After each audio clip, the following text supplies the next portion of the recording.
Hello बच्चों, welcome to bio by Preeti. Bio by Preeti में आज आपका टॉपिक है न्यूट्रिशन इन प्लांट। मतलब प्लांट किस तरीके से अपना न्यूट्रिशन लेता है। तो किस तरीके से लेता है वो आज यहाँ पे हम समझेंगे ना। आ जाते हैं टॉपिक पे। Topic is nutrition. यहाँ पे आज हम डिफाइन करेंगे न्यूट्रिशन सबसे पहले क्या है। तो न्यूट्रिशन समझते हैं, चाहे आप किसी प्लांट की बात करो या आप एनिमल की बात करो, इन दोनों को ही क्या चाहिए, इन दोनों को न्यूट्रिशन चाहिए बच्चों। चाहे हम ह्यूमन बॉडी की भी बात करें, हमें भी क्या चाहिए, न्यूट्रिशन चाहिए। अगर हम प्रॉपर डाइट नहीं लेंगे तो हमारे अंदर किसी न किसी चीज की कमी रह जाएगी। तो इसी तरीके से अगर हम यहाँ पे सिर्फ अभी प्लांट की बात कर रहे हैं, अगर एनिमल की बात करेंगे तो आगे हम डिस्कस करेंगे। तो प्लांट के लिए क्या कह रहा है कि इनको भी क्या चाहिए, खाना चाहिए। तो खाना अगर वो बना रहा है अपने बॉडी में, तो उसको क्या करेगा, वो यूटिलाइज करेगा। और जब यूटिलाइज करेगा तो उसी से क्या करेगा, वो सरवाइव कर पाएगा। तो मैंने क्या कहा, तो न्यूट्रिशन यहाँ पे हमने डिफाइन भी किया हुआ। Nutrition can be defined as a process by which organism take in food. किस रूप में लेते हैं, खाने के रूप में लेते हैं, एंड उसको क्या करते हैं, यूटिलाइज करते हैं। यहाँ पे सबसे इंपॉर्टेंट पार्ट है यूटिलाइज करना, समझना। इसी चीज को हम आगे लेके समझेंगे। यूटिलाइज का मतलब क्या हुआ, किस तरीके से यूटिलाइज करता है, तो सरवाइव करता है। यूटिलाइज करेगा तभी वो क्या करेगा, सरवाइव कर पाएगा, नहीं तो वो सरवाइव नहीं कर पाएगा। इसे हम न्यूट्रिशन कहते हैं। समझ में आया।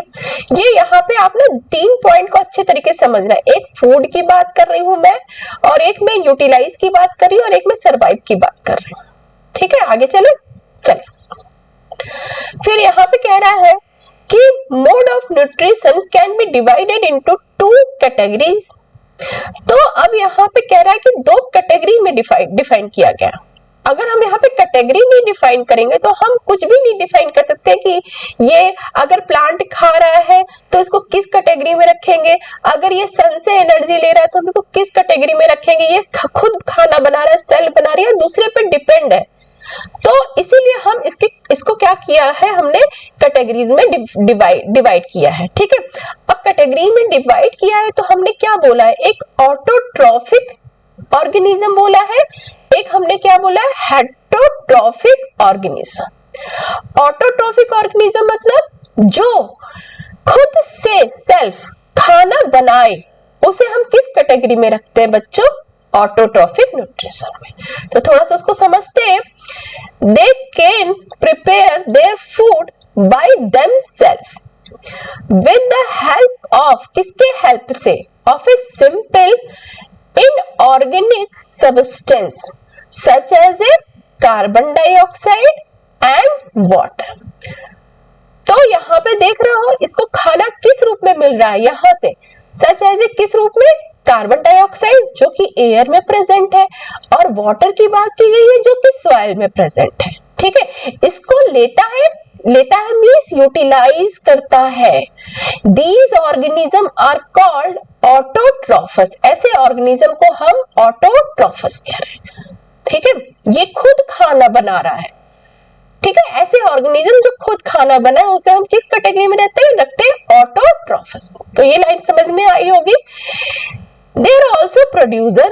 प्रोड्यूसर का मतलब क्या हुआ, प्रोड्यूसर का मतलब सेम चीज कि ये किसी पे डिपेंड नहीं रह रहा है, ये अपना खाना खुद बना रहा है। ठीक है, ये सन से एनर्जी ले रहा है, कार्बन डाइऑक्साइड ले रहा है एंड वाटर ले रहा है, जिससे कि ये खाना खुद बना रहा है। ऐसी कैटेगरी, ऐसी ऑर्गेनिज्म को हम प्रोड्यूसर की कैटेगरी में रखते हैं। ठीक है, जिस तरीके से ग्रीन प्लांट। तो ये ऑटोट्रॉफिक समझ में आया। नेक्स्ट चलते हैं, हेटेरो। हेटेरो मीन्स आपको लग ही रहा है कि दूसरे पे डिपेंड करना। ऑटो मीन्स स्वयं और हेटेरो मीन्स दूसरे पे। तो ये क्या कह रहा है, ये कह रहा है कि they depend upon the other organism. ये कहीं ना कहीं दूसरे पे डिपेंड है। ये इनको ये नहीं चाहिए, इनको कार्बन डाइऑक्साइड नहीं चाहिए, ये दूसरे पे डिपेंड हो for their food such as a, कौन आएगा इसमें, एनिमल आएगा। नॉन ग्रीन प्लांट भी आते हैं जैसे fungi, most bacteria, these organism are called a heterotrophs. ऐसे ऑर्गेनिज्म को हम क्या बोलेंगे? हेटेरोट्रॉफस ऑर्गेनिज्म बोलेंगे। तो न्यूट्रिशन समझ में आया? न्यूट्रिशन क्या है? वो प्रोसेस है जैसे कि फूड को उसने क्या किया? यूटिलाइज किया, अपने अंदर यूटिलाइज किया और उसको चेंज किया और चेंज करके उसको सरवाइव कराने के काम में लेके आया, तो उसे न्यूट्रिशन। न्यूट्रिशन को हमने दो टाइप में डिवाइड किया, ऑटोट्रॉफिक ऑर्गेनिज्म जो कि अपना खाना खुद बनाए, ठीक है, उसमें क्या ये यूज करेंगे? Carbon dioxide and water. Heterotrophic organism जो कि प्लांट पे डिपेंड रहे या एनिमल पे डिपेंड रहे, उन्हें हेटेरोट्रॉफिक ऑर्गेनिज्म कहते हैं। तो ये चीज आपको समझ में आ गई, व्हाट इज द न्यूट्रिशन ना। आगे चलते हैं हम टॉपिक पे। तो यहाँ पे आप प्लीज एक 3 पॉइंट आप जरूर याद रखना, फूड, यूटिलाइज, सरवाइव, ठीक है। नेक्स्ट चलता हूं। अभी मैंने पहले बात किया था, क्या बात किया था बच्चों? हमने बात किया था किस रूप में फूड चाहिए और क्या कर रहा है? यूटिलाइज कर रहा है और क्या कर रहा है? सरवाइव कर रहा है, ठीक है। ये 3 चीज। अब जो खाना है ना, वो खाना कैसे बन रहा है? यहाँ पे भी खाने की बात करें, how to green plant prepare their food. तो प्रिपेयर देयर फूड, खाना में क्या चाहिए उनको? CO2 चाहिए प्लांट को, वाटर चाहिए और क्या चाहिए? सन की एनर्जी चाहिए, ठीक है। और कहां पे जाएगा ये सारी चीजें? कहां पे जाएगी? CO2, H2O कहां जाएगा? क्लोरोफिल के पास जाएगा। क्लोरोफिल कहां पे है? क्लोरोफिल कहां पे है? लीफ पे है। कहां पे? लीफ पे है, ठीक है। तो हमने यहाँ पे 3 चीज की बात की, फूड की बात की, यूटिलाइज की बात की, सरवाइव की बात की। तो सबसे पहला पार्ट हम यहाँ पे डिफाइन कर रहे हैं स्लाइड में, how do green plant prepare their food. खाना कैसे बनाते? तो सबसे पहला पॉइंट खाने की बात कर रहे हैं, खाना कैसे बना रहे। तो खाने के लिए इनको क्या चाहिए? प्लांट को क्या चाहिए? प्लांट को चाहिए CO2 चाहिए, प्लांट को क्या चाहिए? CO2 चाहिए, ठीक है। और क्या चाहिए? H2O चाहिए, वाटर चाहिए और क्या चाहिए? सन की एनर्जी चाहिए, ठीक है। अब ये तीनों चीज जा कहां रही है? तीनों चीज जा रही है लीफ पे बेटा। लीफ में क्या है? लीफ में क्लोरोप्लास्ट है, ठीक है।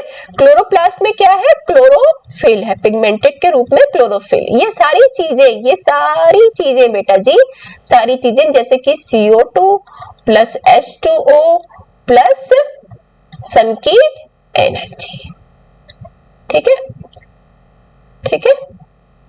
सन की एनर्जी, तीनों चीज कहां पे जा रही है? क्लोरोफिल पे जा रही है। और क्या बन रहा है बच्चों? और बन रहा है शुगर, ठीक है। शुगर प्लस ऑक्सीजन, ठीक है, ठीक है। जो कि ऑक्सीजन हम प्लांट के द्वारा लेते हैं, ठीक है। और शुगर के फॉर्म में, शुगर क्या करेगा?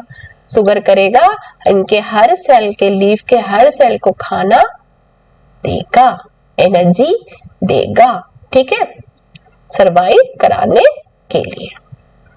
यहाँ पे कुछ पॉइंट है, पॉइंट को समझते हैं कि photosynthesis is the process by which green plant, ठीक है।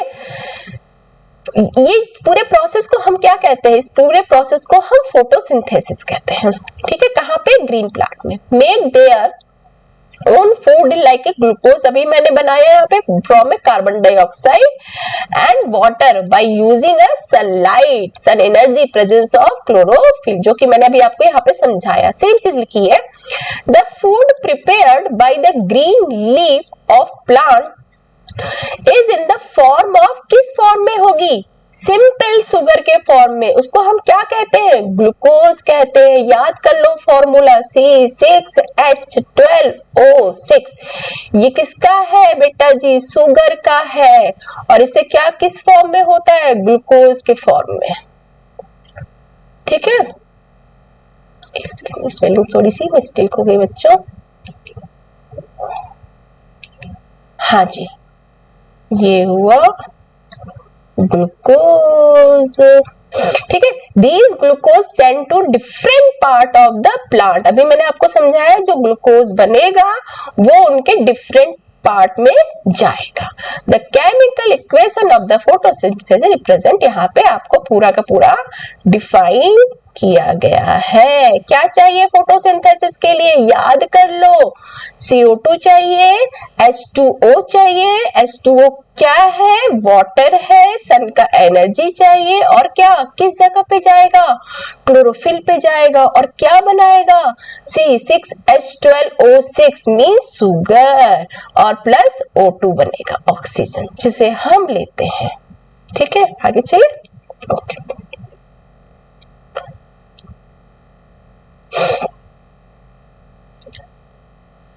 अब यहाँ पे आपको क्या दिख रहा है, यहाँ पे दिख रहा है कि where is the food made in the green plant. अब हम इसको समझते हैं कि खाना कहाँ बनता है। हमने जान लिया लीफ में बनता है, लेकिन एक्चुअली में कैसे प्रोसेस होती है। तो यहाँ पे हम थोड़ा सा समझते हैं। क्या लिखा हुआ है कि leaf are also known as a food factory. Leaf क्या है, एक फूड फैक्ट्री है, एक पत्ती है, एक पत्ती है। पत्ती को हमने क्या बोला, लीफ को हमने क्या बोला, फूड फैक्ट्री, खाना बनाने की जगह है। ठीक है, ऑफ द प्लांट।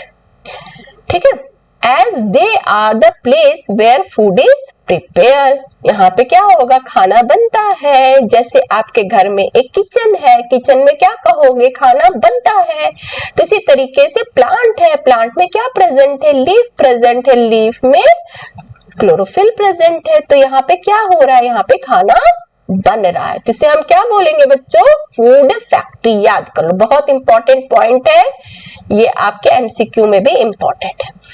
नेक्स्ट चलते हैं, the water and minerals required by the plant. ठीक है, बहुत जरूरी है, वाटर भी जरूरी है, मिनरल्स भी जरूरी है। किसको, प्लांट को, क्या करने के लिए, फोटोसिंथेसिस करने के लिए। Are absorb by the root of plant from the soil. मतलब समझ में आया, क्या कहा, वाटर एंड मिनरल्स बहुत जरूरी है, बड़ी नीड है प्लांट को। लेकिन ये आएगा कहां से, ये आएगा रूट से। कहां से आएगा, मान लो मैं एक प्लांट बना रही हूं, इस प्लांट में अगर इनको क्या चाहिए, इनको क्या चाहिए, इनको चाहिए वाटर चाहिए और मिनरल्स चाहिए। तो यहाँ पे सॉइल प्रेजेंट है, सॉइल है, ठीक है, सॉइल है और ये रूट है। तो तुमने वाटर डाला, वाटर और मिनरल्स इसके अंदर आए और कहाँ गए, इसमें, इसके रूट में गए। ठीक है, तो वाटर मिनरल्स एब्जॉर्ब करेगा, रूट क्या करेगा, एब्जॉर्ब करेगा वाटर एंड मिनरल्स को। फिर क्या होगा, फिर होगा इसमें एक twist, transportation of water and minerals in plant. कैसे ट्रांसपोर्टेशन होगा, the root of the plant absorb the water, water को एब्जॉर्ब करेगा एंड मिनरल्स को ऑफ द सॉइल से, and then transport them to the leaf by stem। Why किसके रास्ते से होके जाएगा, स्टेम के रास्ते से होके जाएगा। कहां पहुंचेगा बच्चों, लीफ में, स्टेम एंड ब्रांचेस। मतलब ये तो हुआ स्टेम, ठीक है, और ये क्या हुआ, ये हुआ ब्रांच। तो रूट से चढ़ेगा, स्टेम में जाएगा, स्टेम से कहां जाएगा, ब्रांच में जाएगा।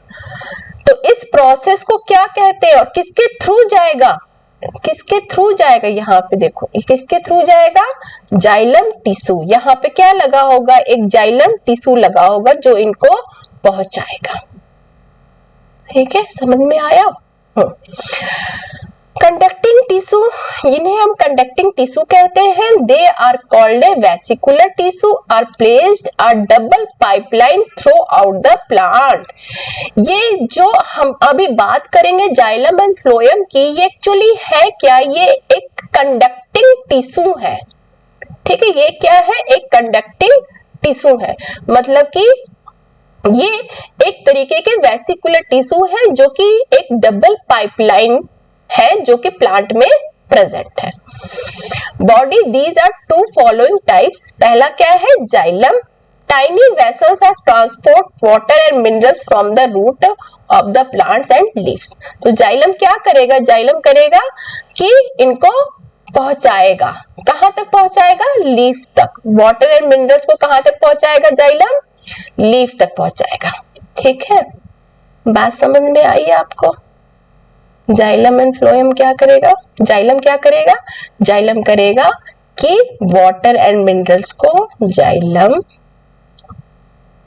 वाटर एंड मिनरल्स को लीफ तक पहुंचाएगा। याद रखिएगा, ठीक है, कहां से, रूट से स्टेम, स्टेम से ब्रांच में। ठीक है, ये हो गई बात। अब फ्लोएम क्या करेगा, phloem vessels that transport a food from leaf to the other part of the plant. Phloem क्या करेगा, जो बना है फूड उनको अदर पार्ट ऑफ प्लांट में पहुंचाएगा। जैसे यहाँ पे बर्ड है, बर्ड मीन्स अभी नया नया वहां पे फॉर्मेशन हो रहा है, तो वहां पे जरूरत है, ठीक है, ग्लूकोज की जरूरत है, वहां पहुंचाएगा, and other part of the body पहुंचाएगा।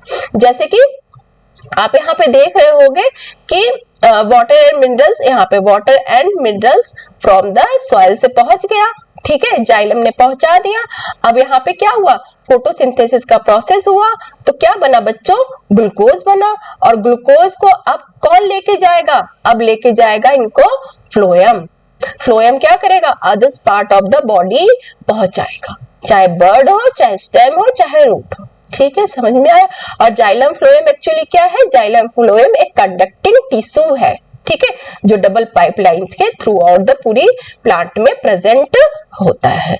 तो ये टॉपिक समझ में आया आपको, ये वाला स्लाइड, कि where is the food made in the green plant. ठीक है, नेक्स्ट चलते हैं। अभी बात आती है, पॉइंट आता है कि खाना तो गया, लेकिन वो जगह क्या चीज है जहां पे खाना इंटर करता है। मतलब कि जो भी आपका वाटर आया या मिनरल्स आया या अदर्स सन एनर्जी आया, वो गया कहां। तो how do plant obtain carbon dioxide for the photosynthesis. तो plant take carbon dioxide gas from the air, ठीक है, एयर में प्रेजेंट होता है कार्बन डाइऑक्साइड, वो भी किसके द्वारा, हम ही छोड़ते हैं, ठीक है, ह्यूमन ही छोड़ता है कार्बन डाइऑक्साइड, जिसको कि प्लांट लेते हैं, और प्लांट उसके बदले में हमको ऑक्सीजन देते हैं, जो कि हम उसको इनहेल करते हैं। तो यहाँ पे देखो, with the help of a tiny pore, अब कार्बन डाइऑक्साइड आया तो कहाँ गया, एक टाइनी पोर प्रेजेंट होता है लीफ में, ठीक है, इस तरीके से, ठीक है। तो उस टाइनी पोर को हम क्या कहेंगे, कॉल्ड ए स्टोमेटा। यहाँ पे स्टोमेटा का डायग्राम दिया हुआ है। Present on the surface of leaf, leaf के सरफेस पे प्रेजेंट होता है। The singular form of stomata is stoma. Singular form में बोलोगे तो स्टोमा एक हो गया। ईच पोर स्टोमा, हर एक पोर, मतलब एक ईच पोर, स्टोमा मतलब हुआ एक pore, is surrounded by a pair of guard cell. Stomata या स्टोमा सिर्फ बोलो, सिंगल बोल रहे हो तो एक ही बोलोगे स्टोमा। स्टोमा किससे घिरा हुआ है, एक गार्ड सेल से घिरा हुआ है। देखो मैंने बनाया भी, यहाँ पे कलर कर दिया मैंने आपको, ठीक है, गार्ड सेल से घिरा। The opening and closing of a stomatal pore is leaf is controlled by the guard cell. तो जो स्टोमेटा का खुलना और बंद होना, ठीक है, डिपेंड करता है किस पे, उनके गार्ड सेल पे। गार्ड सेल ही उसको ओपन कराएगी और गार्ड सेल ही क्या कराएगी, क्लोज कराएगी। ठीक है, समझ में आया होगा। तो ये ओपन का डायग्राम है, ये क्लोज का डायग्राम है। तो अब स्टोमेटा में होता क्या है वो भी देख लेते हैं। एक न्यूक्लियस प्रेजेंट होता है, न्यूक्लियस के बारे में सभी जानते होंगे। न्यूक्लियस एक जेनेटिक मटेरियल होता है, ठीक है, वहां पे जेनेटिक मटेरियल प्रेजेंट होता है। क्लोरोप्लास्ट प्रेजेंट है, ठीक है, जिसके अंदर क्लोरोफिल प्रेजेंट होता है। वैक्यूल प्रेजेंट है, गार्ड सेल के बारे में बता दिया। और एक कवरिंग है जिसे हम सेल वॉल कहते हैं। फिर कह रहा है stomatal pore where figure B, so यहाँ पे खुला हुआ, फिगर बी में ओपन है, सॉरी फिगर बी में क्लोज है, ठीक है, close. So the stomatal pore in closed position. The carbon dioxide gas present in the air enter the leaf of the plant through the stomatal pore, ठीक है। Enter कर गया, present on the surface and it's utilise. अभी देखो हमने वहां खाना बना लिया, फिर उसके बाद हमने क्या किया, यूटिलाइज किया, किससे, इन फोटोसिंथेसिस के द्वारा। ठीक है, फोटोसिंथेसिस में हमने क्या किया, उस खाने को यूटिलाइज किया, जो भी कार्बन डाइऑक्साइड इंटर किया। द ऑक्सीजन गैस प्रोड्यूस, और अब क्या बना, ऑक्सीजन प्रोड्यूस हुआ in the leaf during the photosynthesis. Photosynthesis के समय क्या बना, ऑक्सीजन बना, goes out in the air, और एयर में आके मिल गया through the same stomatal pore. The stomatal pore of the leaf open, अब क्या होगा, open only when carbon dioxide is to be taken in the oxygen to be release in the, otherwise they remain closed. ठीक है, ठीक है, जैसे ही oxygen निकल जाएगा वो क्या हो जाएगा, क्लोज्ड हो जाएगा। ठीक है, ये आपको समझ में आया। तो हमने फूड की बात कर ली, हमने यूटिलाइज की बात कर लिया। नेक्स्ट चलता है। नेक्स्ट क्या है, presence of chlorophyll in the leaf. तो अब हम कैसे पता करेंगे कि वहां पे लीफ में क्लोरोफिल प्रेजेंट है। तो substance called A chlorophyll is present in the leaf of the plant. अगर वहां पे मैंने अभी आपको दिखाया स्टोमेटा है, तो स्टोमेटा के अंदर क्या था, स्टोमेटा था, ये देखो, ये मैंने बनाया ना, ये मैंने बहुत इजी है बच्चों, इसको याद कर लो, बहुत इजी है, मैंने बनाया ना, यहाँ पे मैंने डॉट सा निशान लगा दिया, इसको मैंने क्या बोल दिया, इसको मैंने बोल दिया क्लोरो, इसको मैंने बोल दिया क्लोरोफिल। ठीक है, ये इसको हमने क्या बोलेंगे, इसको हम बोलेंगे स्टोमेटा। ठीक है, कोई कंफ्यूजन नहीं। It is a green colour, ठीक है, ये ग्रीन कलर का होता है chlorophyll. The chlorophyll not only provide a green colour to the leaf but also help in the process of photosynthesis. Chlorophyll capture in the sunlight, chlorophyll क्या करता है, capture करता है sunlight and along with other raw material prepare the food in the leaf. वो हम आगे discuss कर लिए। The process of photosynthesis only occurs in the day time in the presence of sunlight, hence it is called a photosynthesis. जब भी सूरज की रोशनी होगी या सनलाइट होगा तभी वो खाना बना सकते हैं, उस प्रोसेस को हम कहते हैं, क्या कहते हैं, फोटोसिंथेसिस। Photo means light. फिर कह रहा why sun is called the ultimate source of energy for living organism. ये बहुत इंपॉर्टेंट क्वेश्चन है, ये आपके उसमें थ्योरी में भी आता है, इसको याद कर लो। We know that the plant uses solar energy to make their food.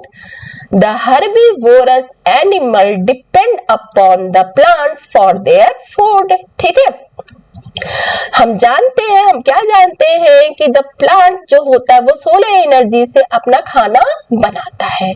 तो जो प्लांट खुद खाना बनाता है उन्हें हम क्या कहते हैं, जो एनिमल प्लांट को खाता है उसे हम क्या बोलते हैं, हर्बीवोर बोलते हैं।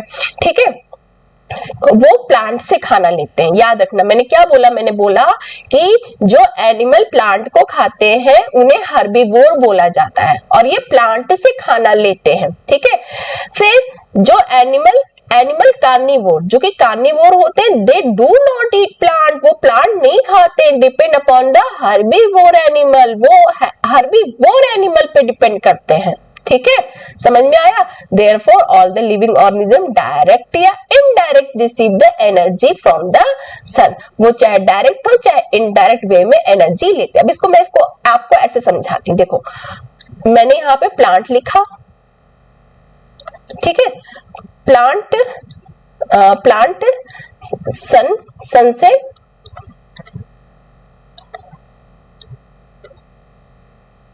एनर्जी लिया। ठीक है, वो उसने क्या किया, फूड बनाया, खाना बनाया। ठीक है, एक सेकेंड, इसको थोड़ा साफ लिख दो।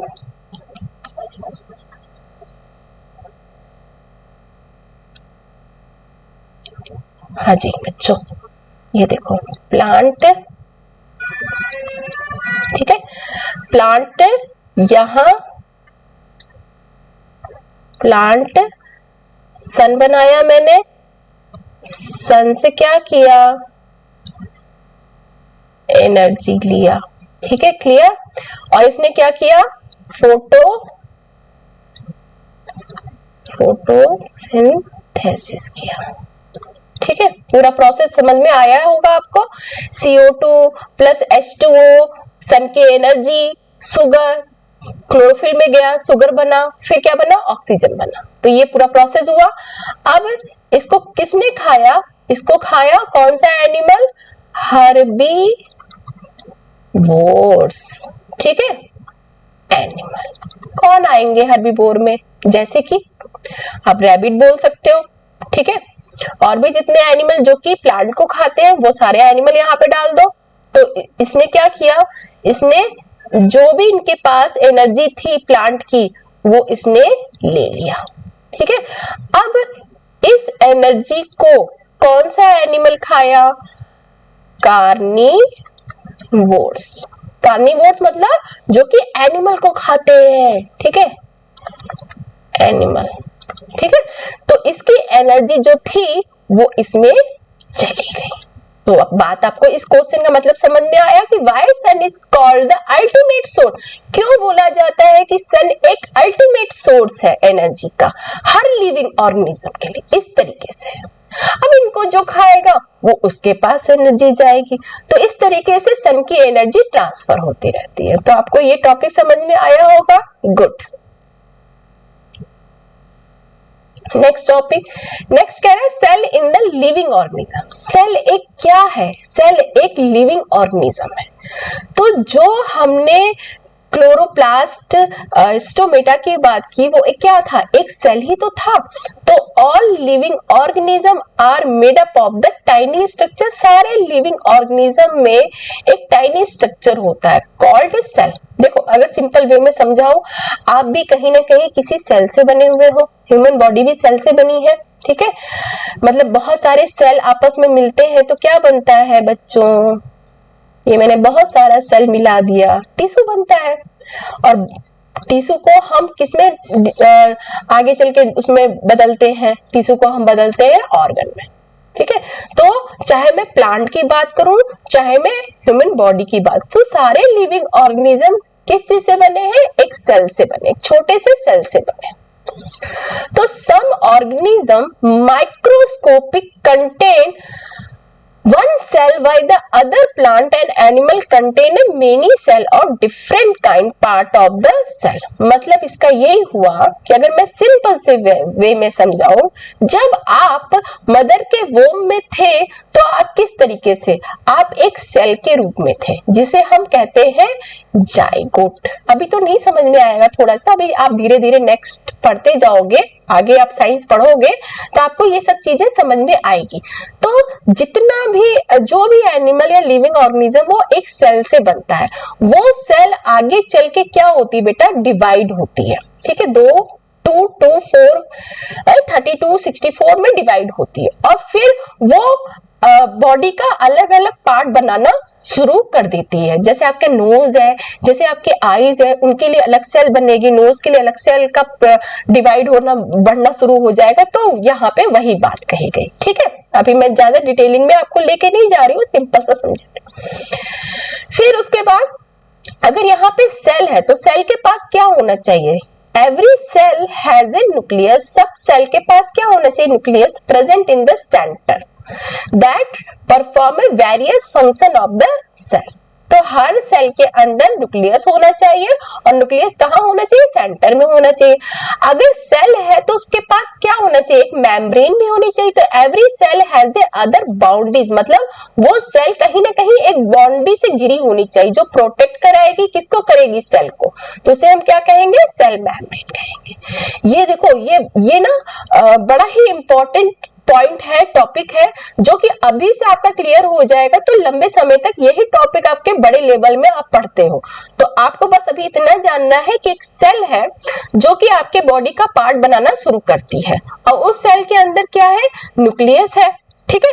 न्यूक्लियस है तो उसमें और क्या है, एक मेम्ब्रेन से कवरिंग है और क्या होगा, इसके अंदर साइटोप्लाज्म प्रेजेंट होगा, मतलब कहीं ना कहीं liquidy substance, gel like substance होगा जिसे हम साइटोप्लाज्म कहेंगे। अब यहाँ पे सेल ऑर्गेनली भी प्रेजेंट होंगे।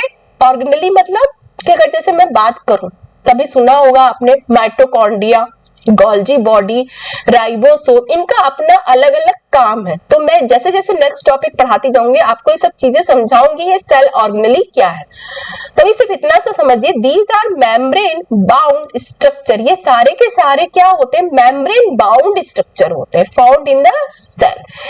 और कहाँ प्रेजेंट होते हैं, सेल के अंदर present. The cell organelle have special function associated with, अब यहाँ पे एक एनिमल सेल दिखाया जा गया है और यहाँ पे एक प्लांट सेल। इसमें आप अंतर देखो, ये राउंड है, यहाँ पे आपको कैसा रेक्टेंगुलर शेप में मिल रहा है।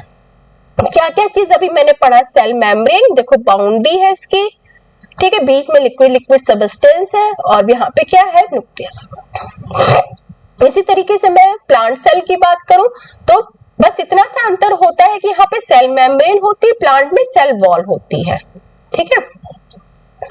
वैक्यूल हो गया, क्लोरोप्लास्ट हो गया, ठीक है, बाकी साइटोप्लाज्म आप देख ही रहे हैं और यहाँ पे सेल मेम्ब्रेन। यहाँ पे बस आपको एक्स्ट्रा याद करना पड़ेगा कि सेल वॉल भी प्रेजेंट होता है, न्यूक्लियस, ठीक है, समझ में आया, गुड।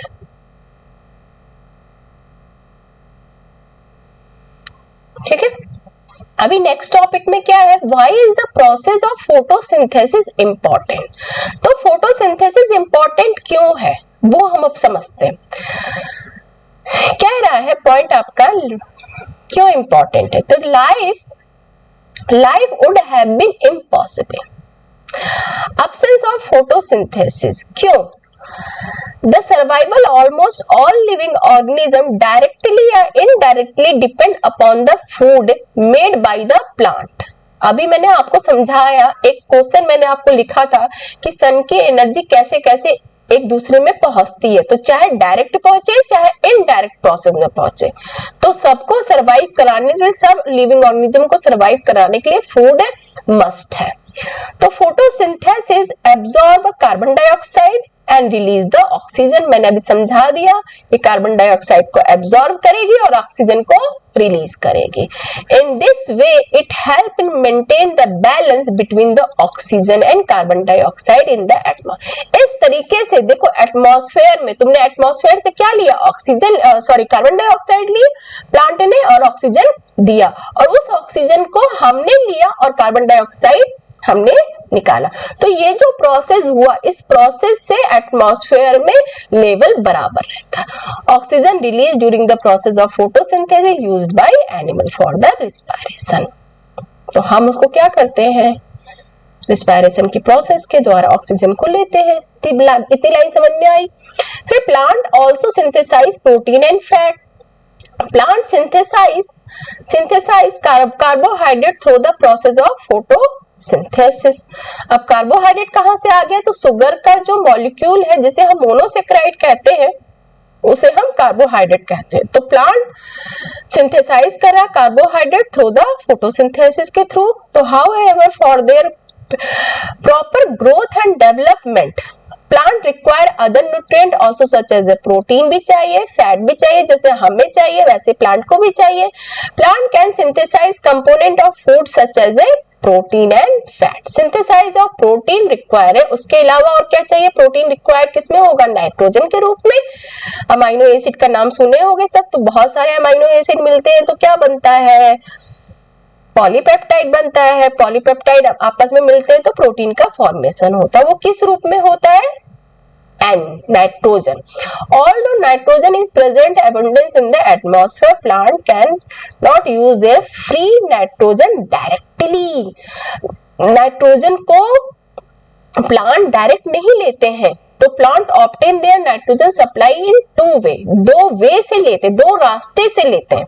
देखो जैसे ये इसको अब मैं समझाती हूँ आपको। जैसे प्लांट सन से एनर्जी लिया और कार्बन डाइऑक्साइड एयर से लिया, ठीक है, वाटर सॉइल से लिया, तो ये जो चीजें लिया इन्होंने तो ये डायरेक्ट ले लिया। लेकिन जो प्रोटीन है और वो नाइट्रोजन के फॉर्म में, तो वो एटमॉस्फेयर से डायरेक्ट नहीं लेंगे। वो कैसे लेंगे, वो यहाँ पे देखो समझते हैं। अब यहाँ पे एक टॉपिक है प्लांट ऑब्टेन, ठीक है, plant obtain their nitrogen supply in the two way. तो हमने देख लिया कि वहां पे ग्लूकोज और ये सारा कार्बोहाइड्रेट की प्रोसेस हो रही है, लेकिन अगर नाइट्रोजन उसको चाहिए, क्योंकि प्रोटीन है, नाइट्रोजन चाहिए, तो नाइट्रोजन कैसे लेगा। तो यहाँ एक पॉइंट है कि सर्टेन नाइट्रोजन फिक्सिंग बैक्टीरिया एक बैक्टीरिया है बेटा जो कि सॉइल में प्रेजेंट होता है, उसे हम वो नाइट्रोजन को फिक्स करता है, उसे हम नाइट्रोजन फिक्सिंग बैक्टीरिया बोलते हैं। एग्जाम्पल में कौन सा बैक्टीरिया है? Rhizobium bacteria. Present in the soil, कहाँ प्रेजेंट होता है वो? सॉइल में भी मैंने बोला आपसे। वो क्या करता है कि वो जो एटमॉस्फेयर में फ्री नाइट्रोजन जो सॉइल में आता है उसको चेंज करता है सच एज ए अमोनिया और release from into the soil, और सॉइल में रिलीज कर देता है। This soluble form as absorb by the plant, और उसको सॉल्युबल फॉर्म में एब्सॉर्ब करता है कौन? Plant, along with the water के साथ। अब यहाँ पे बहुत इंपॉर्टेंट सा है question, farmer add nitrogenous fertilisers to the soil to provide nitrogen to the soil and increase its fertility. Farmer कौन? किसान, जो ऐड करते हैं नाइट्रोजनस फर्टिलाइजर सॉइल में। क्यों करते हैं? क्योंकि उनकी फर्टिलिटी मतलब जो प्लांट की फर्टिलिटी है वो क्या हो? इंक्रीज हो। Plant obtain nitrogen through these fertiliser, ठीक है। और प्लांट क्या करेंगे? इस नाइट्रोजन को फर्टिलाइजर के रूप में यूज करेंगे, ठीक है। Okay, thank you. ये टॉपिक आपको समझ में आया है तो प्लीज प्लीज प्लीज इसको लाइक करो, सब्सक्राइब करो एंड कमेंट करो। आप लोग प्लीज इसको कमेंट और सब्सक्राइब नहीं करते हो, अगर आपको नहीं करोगे तो मुझे मोटिवेशन नहीं आएगा। तो मोटिवेट रखने के लिए मुझे, मैं और अच्छे अच्छे टॉपिक बना सकूं इस पे, तो प्लीज मेरे चैनल को सब्सक्राइब करो जिससे कि मैं और आपको अच्छे अच्छे टॉपिक दे सकूं, ठीक है। Okay, thank you.